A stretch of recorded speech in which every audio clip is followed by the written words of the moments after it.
Memberantas buta batik di negeri batik. Pratsna Paramita memakai patola, bukan batik. Disajikan Adi Kusrianto. Banyak yang menduga bahwa patung wanita cantik dari Candi Singosari ini busananya adalah kain batik. Oleh karenanya, banyak pembatik yang mengangkat motif ini sebagai warisan motif batik daerah setempat. Namun sayangnya dugaan tersebut keliru karena banyak akademisi yang menemukan fakta bahwa busana yang dikenakan oleh Arca Pratsna Paramita itu ternyata patola, kain impor yang sudah masuk Jawa sejak abad ke-6 Masehi dari Gujarat, India. Bahkan dikonsumsi oleh para raja-raja sejak zaman Kerajaan Kediri. Mari kita ikuti podcastnya.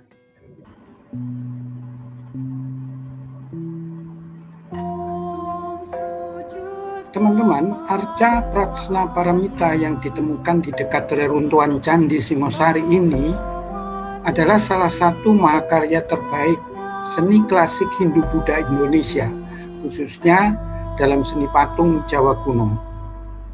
Arca ini ditemukan oleh De Moneru, seorang aparat Hindia Belanda pada tahun 1818.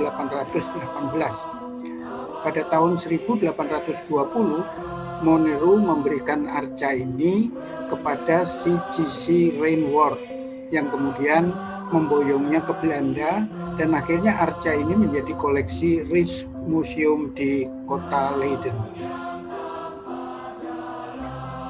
Pada Januari 1978, pihak Belanda mengembalikan arca ini kepada Indonesia dan ditempatkan di Museum Nasional Jakarta di lantai 4 hingga kini. Arca ini diperkirakan berasal dari abad ke-13 pada era Kerajaan Singosari. Tetapi karena dalam ilmu sejarah, sebagian darinya adalah menggunakan ilmu menduga dan menganalisa, maka sangat bisa jadi bahwa apa yang dikemukakan pada penemuan awal bisa direvisi karena penemuan-penemuan yang lebih baru. Teka-teki tentang perwujudan Pratsna Paramita sempat merebak. Ada sebagian orang menganggap bahwa Pratsna Paramita itu dibuat sebagai gambaran sosok Ken Dedes. Namun ada yang berpendapat lain. Dia bukan Ken Dedes tetapi sosok Gayatri. Beberapa waktu yang lalu pernah ada diskusi tentang sosok ibu suri kerajaan Mojopahit itu, Gayatri Rajapatni. Diskusi ini menghadirkan sejarawan dan diplomat Universitas British Columbia di Kanada, yaitu Profesor Paul Drake. Diskusi dilakukan di kampus Universitas Negeri Malang. Profesor ini pernah melakukan studi mengenai patung Pratsna Paramita ini selama 20 tahun, yaitu pada saat dia menjabat sebagai salah seorang diplomat Malaysia dan sekaligus Indonesia. Kemudian muncullah penafsiran baru bahwa arca itu jika ditilik dari gaya artistiknya bisa dibuktikan bahwa berasal dari gaya era Mojopahit style, dan diyakini bukanlah perwujudan Ken Dedes, melainkan sebagai perwujudan Gayatri Rajapatni. Nah, patut diyakini bahwa Gayatri adalah tokoh di belakang layar di balik banyak kejadian yang cemerlang di dalam sejarah Nusantara.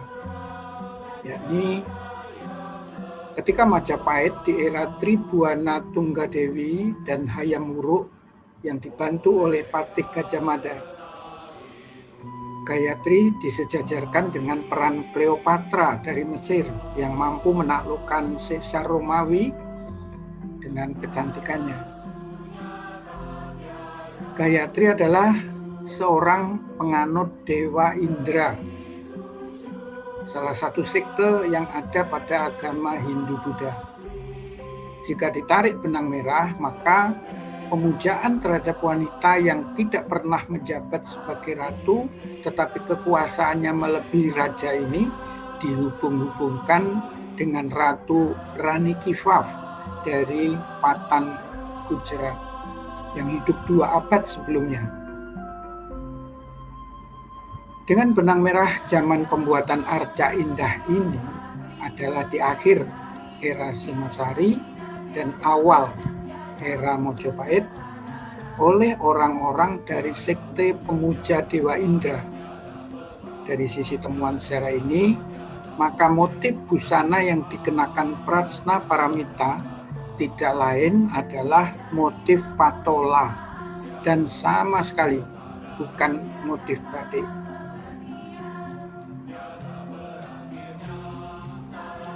Gambar ini adalah detail motif pada kain panjang yang dikenakan patung Prajna Paramita. Perhatikanlah, dan di sebelah kanannya adalah motif yang terdapat pada panel istana Ratu Kifaf yang mengilhami patola. Sangat mirip. 2 gambar di atas, yang sebelah kiri adalah hiasan pada patung Durga di Candi Singosari. Gambar di sebelah kanan adalah kain panjang yang dikenakan patung Wisnu. Keduanya ada di Candi Singosari. Nah, dugaan paling kuat kedua motif ini adalah motif-motif patola yang diimpor para raja pada era tersebut. Double ikat patola baru mempengaruhi motif batik Nusantara pada era 1800-an dengan motif jelamprang di Pekalongan dan motif nitik di Jogja. Jelamprang Pekalongan. Motif kain patola memberi inspirasi para pembatik di daerah pesisir Pekalongan dengan terciptanya kain batik yang disebut jelamprang, bermotif ceplok dengan warna khas Pekalongan. Karena terinspirasi motif tenunan, maka motif yang tercipta terdiri dari bujur sangkar dan persegi panjang yang disusun sedemikian rupa sehingga menggambarkan anyaman yang terdapat pada tenun patola. Karena kain batik jelamprang berkembang di daerah pesisir, maka warnanya pun spesifik sebagai batik pesisiran dengan warna-warni sesuai selera konsumennya yang kebanyakan berasal dari orang Eropa, Cina, dan negara-negara lain. Warna yang dominan adalah warna merah, hijau, biru, dan kuning. Meskipun sebagian masih menggunakan warna sogan dan warna wadelan. Selain itu juga motif yang terdiri dari bujur sangkar dan persegi panjang.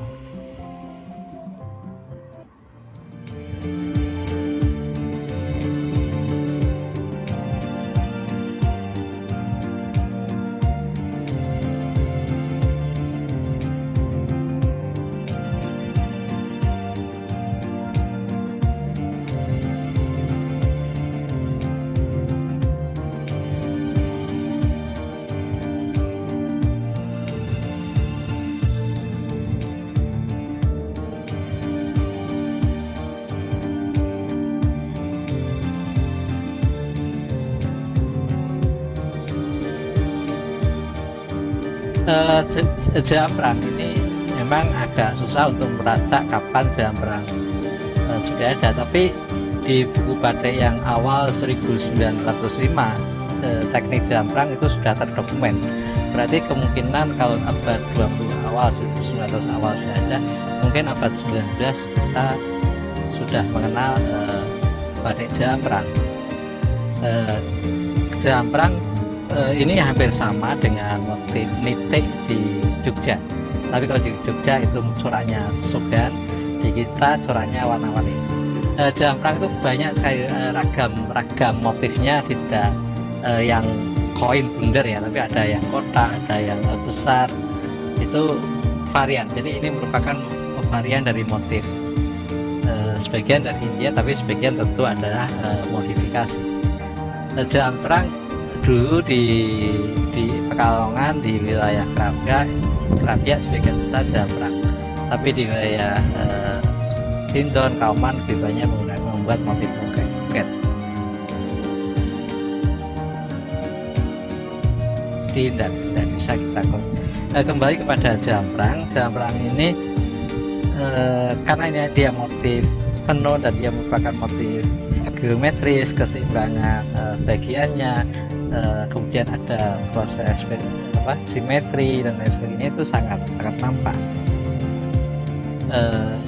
Ini wilayah Krapyak dan sebagian Peko memang ada pusat produksi batik jamprang yang kemudian itu pada akhirnya bahwa jalan di wilayah ini didokumentasikan menjadi wilayah jalan jamprang.